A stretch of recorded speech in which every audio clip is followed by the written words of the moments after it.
Hello, hello.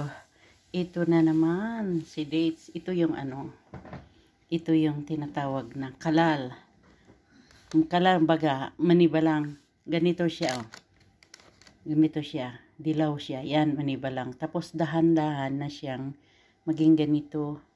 Pag ganito na yan ay, ayan, oh. Hindi pa yan binilad. Ganyan lang siya. Pahanginan lang baga. Open air lang siya. Ayan.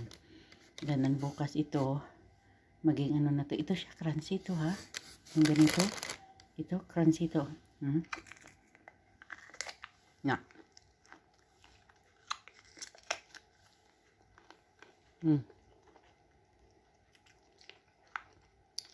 Ganyan siya.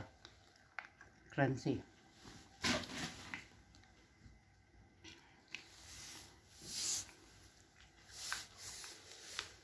Pag medyo alanganin pa siya, mapakla. Kaya magandang gamot sa yung nagsusuka. Ganon. Pakla. Yan, kalal. Tinatawag nilang kalal. Dati hindi ko maintindihan kung anong yung kalal. Yun pala, manibalang. Ganyan. Pero pag ito ay talagang hilaw pa, ang kulay green. Tapos, pagka ganyan na siya, pwede na siyang kainin. Mayroong ganyan na, as in matamis na. Sa variety ba, mayroon din siyang mapakla. Ito, medyo mapakla ito. Pero pag nahinog, talagang matamis na. So, kahapon, kanina, ayan pinili ko. Ibukod ko na yan. Ihalo ko doon sa iba. Ayan, talagang na siya. Ayan, Yan, hinog na yan. Ganyan lang. Iyaan mo lang sa latag. Hindi yan niluluto, ha? Yan. Ganon siya. Yun, meron pang konti, Ayan, Yan. Tapos, ang buto niyan, pwede mo itanim. Ito, Ito, iba naman tong variety ito. Ito, yung buto niya. Kaya, binukod namin. Pwede mo itong, pwede nating patubuin na tubo ito sa atin. Itong, na to, prutas nito, ibang klase ito. Pag sa atin yan, kalimitan dito, diba, dito siya tutubo. Dito, sa dulo, ito siya, iba. Diyan sa gitna, dito sa gitna, nalabas yung, yan, Diyan, nalabas yung niya. Yung tubo niya, dito banda. Yan. So, kung itanim siya, kahit di basta kay dito siya lalabas. Tapos, ang unang labas niya, yung dahon niya, parang dahon ng kugon. Pero matagal ito tumubo. Aabutin ng buwan o buwan mahigit. Saka siya tutubo. Pag may nakita ka ng parang kugon na sisibol, hayaan lang yan. Pagdating na mayroon na siyang mga 5 dahon na, pwede na siyang i-transplant.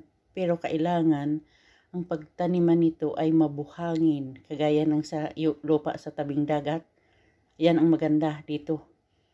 At saka yung time ng pagbubunga nito ay summer. Yung mainit na mainit. Yan. Yan. Ang buto. Buto ng dates. Kaya yan. Kung sinong may gusto ng magtanim nito. Yan. Mayroon na ako dito. Isang puno. Malapit na yung mamunga. Ganito lang siya kasimple. Madali namang patubuin. Hayaan lang siya.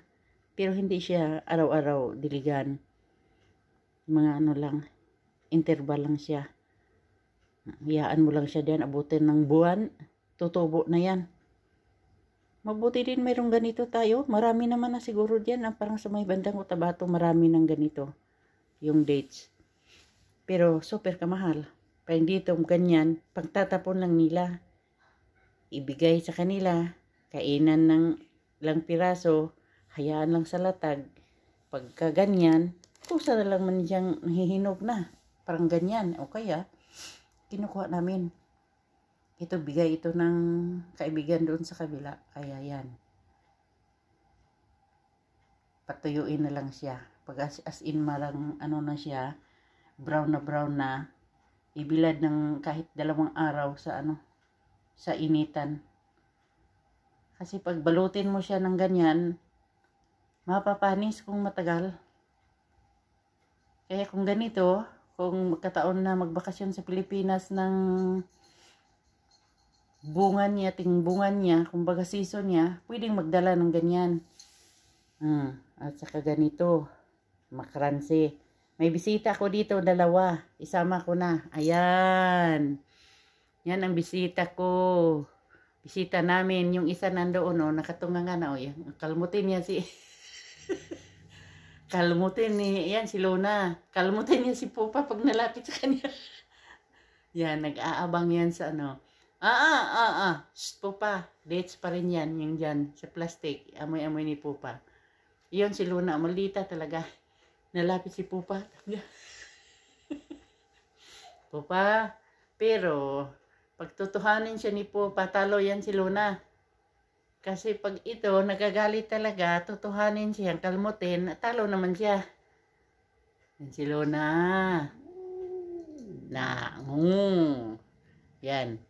Aabang doon sa pintuan. Inaamoy niya yung buntot niya.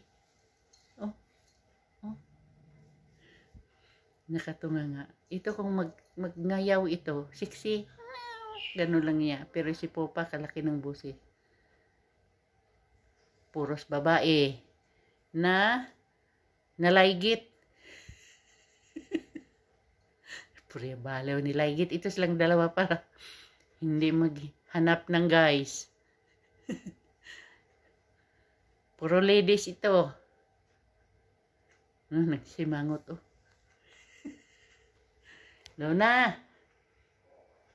Luna, Pupa, dali, kain kayo ng dates. Yan, maldita yan, nagagalit na yung video. Luning. Nakaharap sa, yan. May advertise pang dalawang kuting.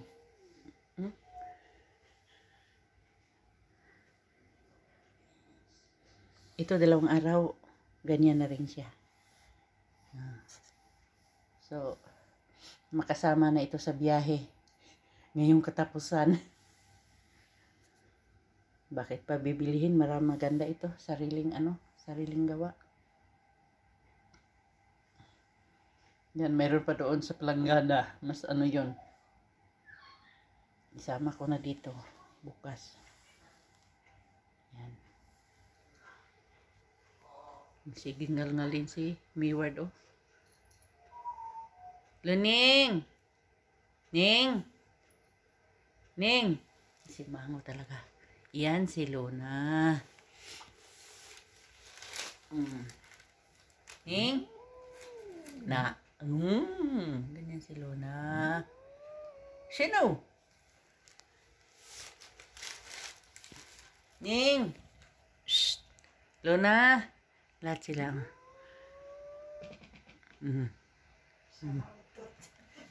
May machine gun.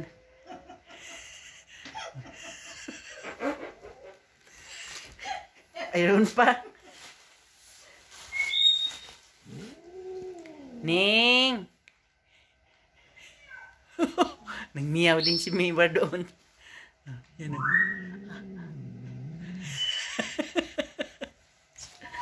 Sabi niya, nag-picking ka ng dyan, ng dates, sama mo pa kami, ha? Ito, walang problema yan. Walang problema. Ganun lang ito. Ang problema, Ning. Ning. Kain ka dates, Ning. Nawang yung mukha niya. Ganun siya. Yung video mo pa ako, ha? Nag-ano ka lang ng dates? Pakainin kita ng dates. Ning. Si Miward yun. Ngiyaw doon, narinig niya. Miyaw. Nandito ang miyaw. Tingin sa sa dates. Ito, optional lang itong pumasok dito sa kwarto namin. Ay, nagkuha ako ng tubig. Nandun siya sa may pintuan, kaya pinasok ko dito. Yan, ito na. Alis na. Yan. Mabait yan. Wala yung problema yan. No, may bago siyang kwintas. Binilihan ng kanyang amo. Hanggang dito lang. Halo-halo ito. May dates, may kuting. Yung isa nandun. Oh. Yun. Yan. Katunga nga. Maldita talaga yan. Yan. So, hanggang dito lang. Ang dates at ang pusa.